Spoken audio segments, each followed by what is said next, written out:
Hello बच्चों, स्वागत है आप सबका हमारे इस नए लेक्चर में सीक्वेंस एंड प्रोग्रेशंस के। और बच्चों, आपको याद ही होगा कि हम एक स्टैंडर्ड बुक को सॉल्व कर रहे हैं जिसमें हमने पूरा लॉगरिथम, पूरा क्वाड्रेटिक इक्वेशन बढ़िया तरीके से कंप्लीट कर लिया है। एक लेक्चर हमने सीक्वेंस एंड प्रोग्रेशन का देखा है जिसमें बहुत अमेजिंग क्वेश्चंस थे जो हमने किए।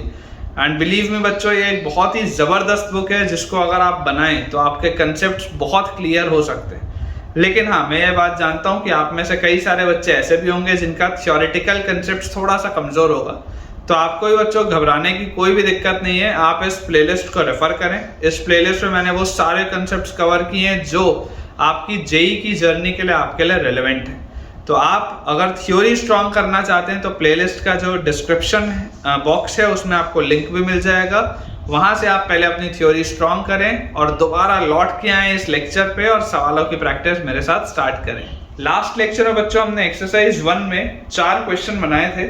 आज हम क्वेश्चन नंबर 5 से स्टार्ट करते हैं। एक्सरसाइज 1 में ही क्वेश्चन नंबर 5 से आज शुरुआत करते हैं। लिखा है कि alpha beta gamma are the positive real roots of the equation x cube minus 6x square plus ax plus b equal to 0। ठीक है, ये हमारे पास एक इक्वेशन है और इसके पॉजिटिव रियल रूट्स दिए हुए अल्फा बीटा एंड गामा। ठीक है, अल्फा बीटा और गामा जो है वो तीनों पॉजिटिव हैं और रियल रूट्स हैं। आपसे पूछा जा रहा है minimum value of 3 upon alpha plus 1 plus 3 upon beta plus 1 plus 3 upon gamma plus 1। इसकी बच्चों आपको मिनिमम वैल्यू बतानी। The minimum value of this क्या होगी, इसकी मिनिमम वैल्यू आपको ये चीज बतानी है। ठीक है, ये अपने पास सवाल है, हमें इसकी मिनिमम वैल्यू बतानी है। अब देखिए, आप बच्चों ऑब्जर्व करने का प्रयास करें। जैसे ही आप इसमें ऑब्जर्व करेंगे आपको एक चीज दिखाई देती है कि सम ऑफ रूट्स क्या है। अगर रूट्स अल्फा बीटा गामा है तो सम ऑफ रूट्स हमारे पास है alpha plus beta plus gamma is minus b by मतलब कि 6। Sum of product of roots taken 2 at a time मतलब alpha beta alpha gamma and beta gamma, ये है अपने पास 3 बाय मतलब कि a।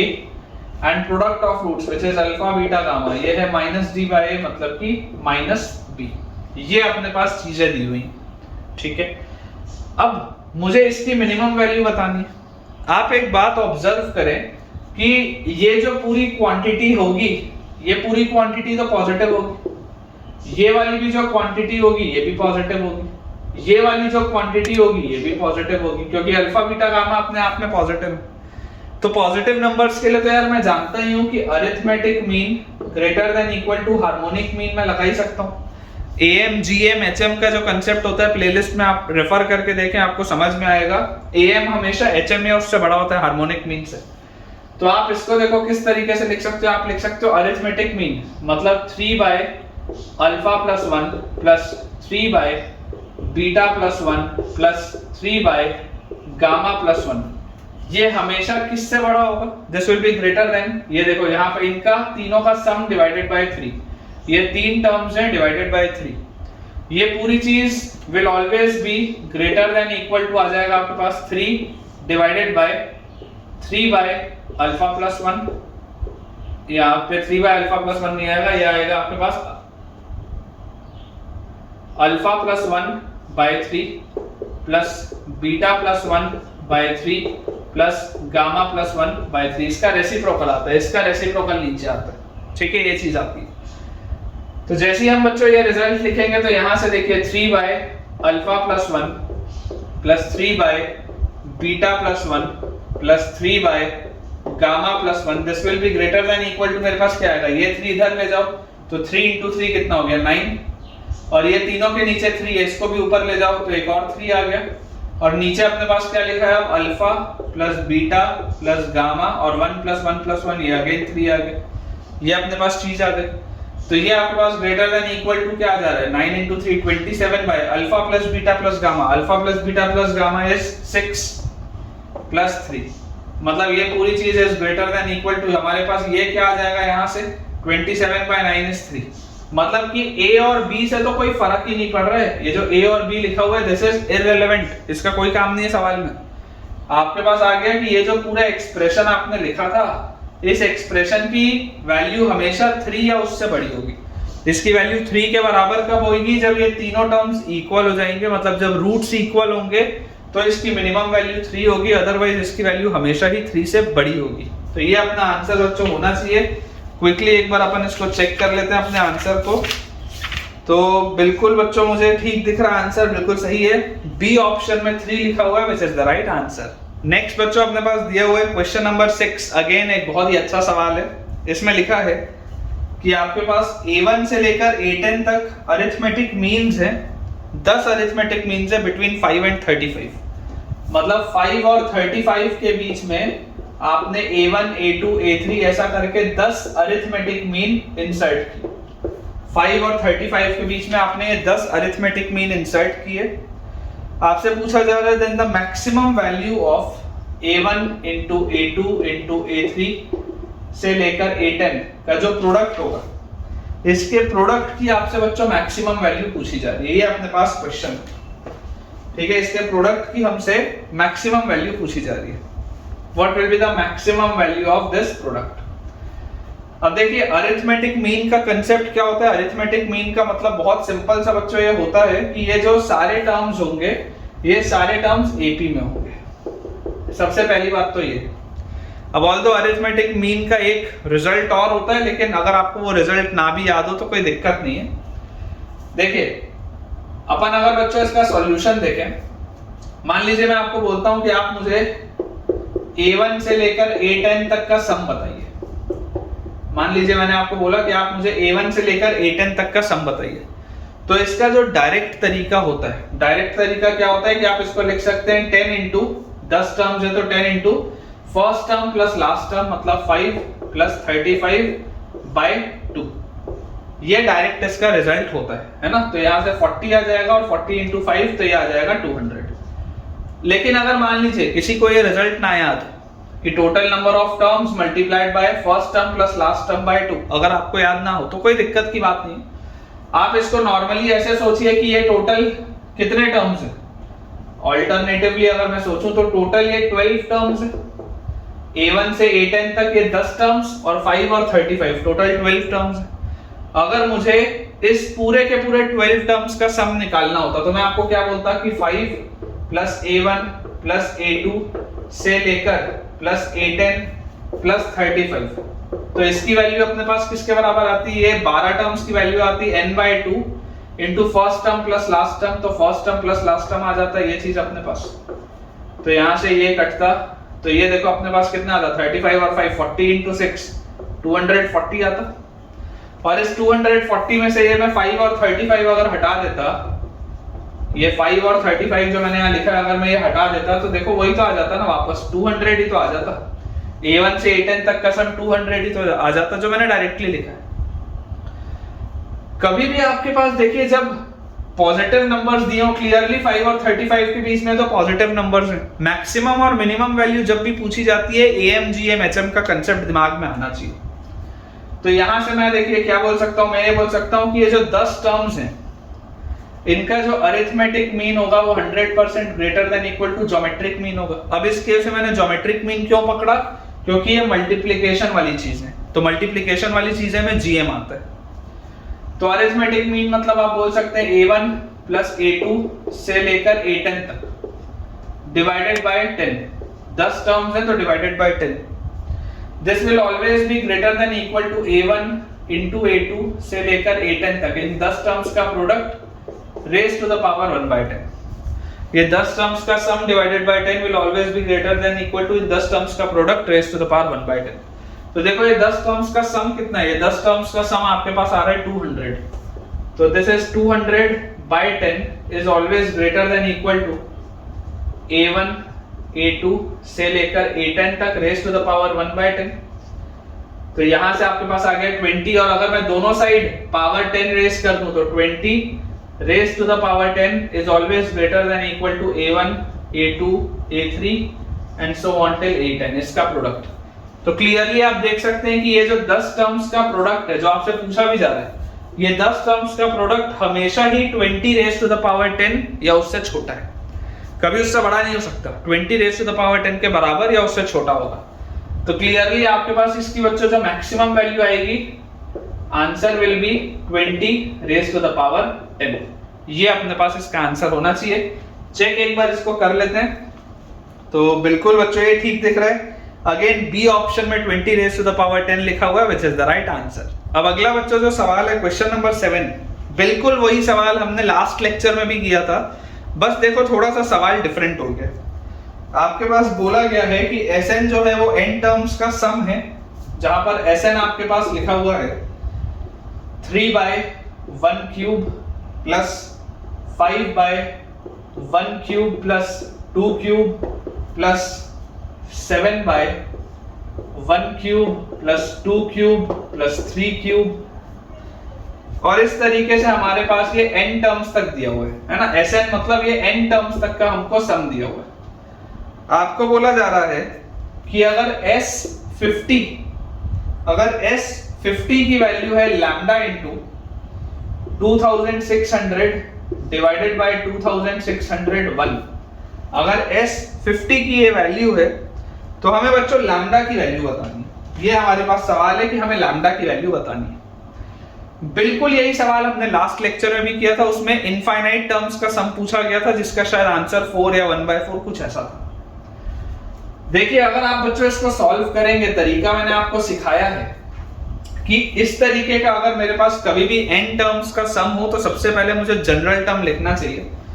तो nth टर्म आप इसका क्या लिखेंगे? nth टर्म आपके पास आएगा, ऊपर वाले टर्म्स अरिथमेटिक प्रोग्रेशन में है तो 2n + 1, और नीचे वाले टर्म्स जो है वो 1 cube plus 2 cube 1 cube plus 2 cube plus 3 cube इस तरीके से हैं। तो ये आ जाएगा 1 cube plus 2 cube plus 3 cube and so on till n cube, क्योंकि अगर n की वैल्यू 3 है तो 3 तक है, 2 है तो 2 तक है, इस तरीके से आगे। इसको फर्दर मैं क्या लिख सकता हूं? This can be written as 2n + 1 divided by नीचे जो लिखा हुआ है that is n * n + 1 by 2 का स्क्वायर, जिसको हम लिख सकते हैं यहां से 2n + 1, ये 2 का स्क्वायर 4 यहां आ जाएगा, और नीचे अपने पास आ जाएगा n² * n + 1 का स्क्वायर।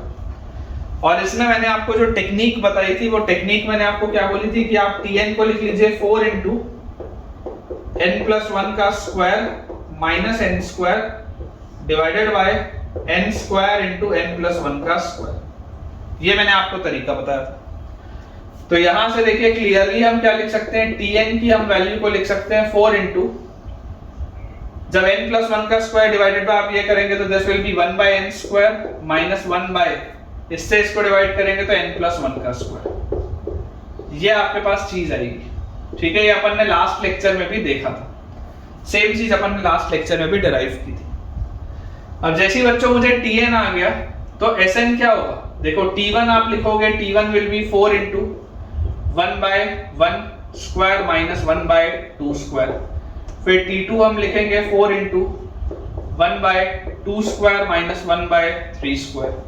फिर T3 हम लिखेंगे 4 * 1/3² माइनस 1/4² एंड सो ऑन, इस तरीके से आप लिखेंगे लास्ट तक, और लास्ट में यही Tn आप लिखेंगे। और जैसे ही आप सबको ऐड करेंगे T1 से Tn को, क्योंकि हमें पता है Sn क्या होता है, Sn होता है T1 + T2 + T3 से लेकर Tn तक के सम को, जिसको आप सिग्मा Tn भी बोलते हैं, बताया था मैंने।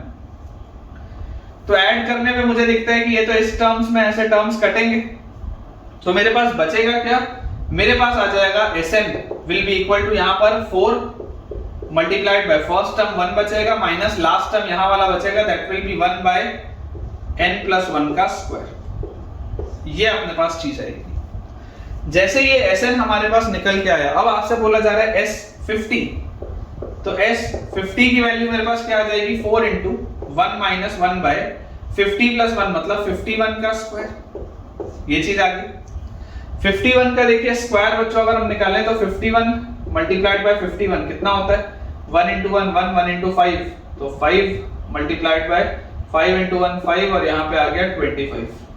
तो यार ये तो मुझे 2601 आता हुआ दिखाई दे रहा है, ठीक है। ये बच्चों अपने को 2601 आता हुआ दिखाई दे रहा है।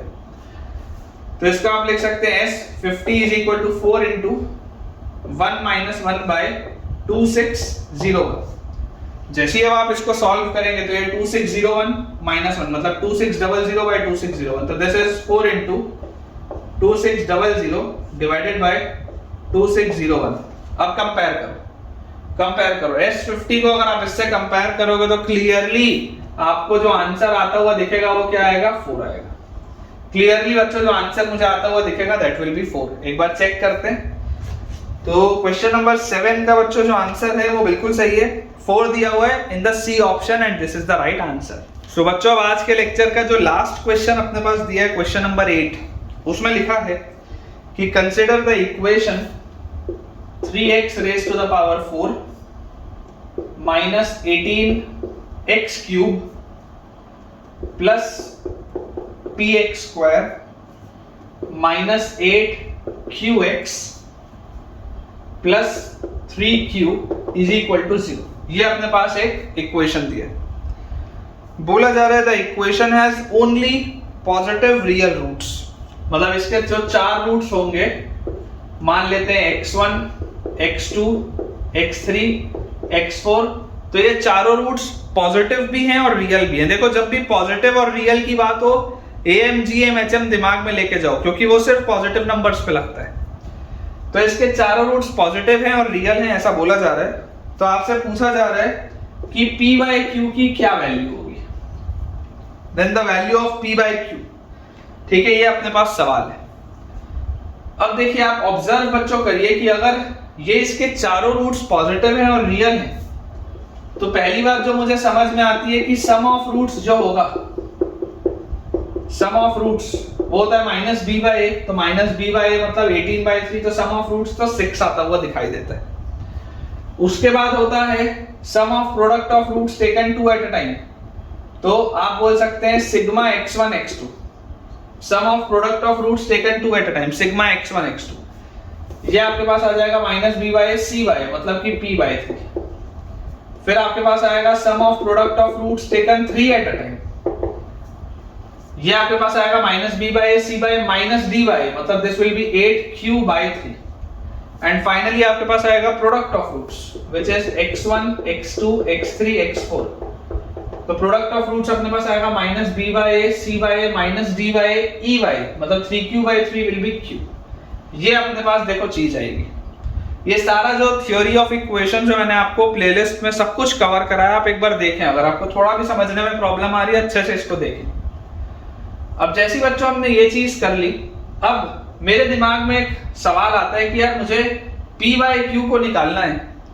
कई बार इस तरीके के कॉम्प्लिकेटेड क्वेश्चंस का रिजल्ट बहुत आसान होता है, बहुत आसानी से निकलता है, क्योंकि कैलकुलेट भी तो होना चाहिए। तो मैं बोलता हूं कि आप एक बार इसका अरिथमेटिक मीन निकाल के देखो क्या आता है। तो आप बोलोगे सर ठीक है अरिथमेटिक मीन निकालते हैं।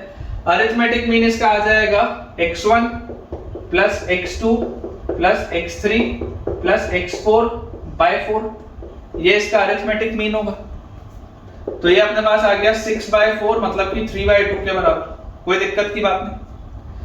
अच्छा मान लीजिए अगर मैं आपको बोलूं कि आप इसका ज्योमेट्रिक मीन बताओ, ज्योमेट्रिक मीन, तो ज्योमेट्रिक मीन आप बोलोगे सर इसका ज्योमेट्रिक मीन होगा x1 x2 x3 x4 raise to the power 1/4।